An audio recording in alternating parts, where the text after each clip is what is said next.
आज कमिला सुना दाम। आज राज्य में सुना और रूपार मूल्य ह्रास देखा मिली। आपण जदि सुना रूपा किणवा चाहते तेज भिडटी आपण बहुत गुरुत्वपूर्ण अटे, कारण यह वीडियो माध्यम आप आज सुना रूपार सठिक मूल्य केते अच्छी जापर। तेज केते रही आज सठिक रेट आसतु जाना। आज भारतीय बजार में 24 कैरेट सुना 1,04,80 टंका रही। सेहीपरि 22 कैरेट सुना दर 92,100 टंका छुई।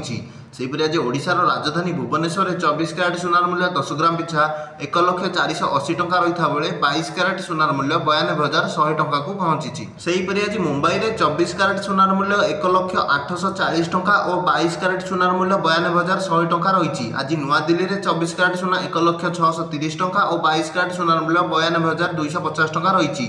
आज चेन्नई में 24 कैरेट सुनार मूल्य 1,0480 टंका रही बेले 22 कैरेट सुनार मूल्य 92,100 टंका रही।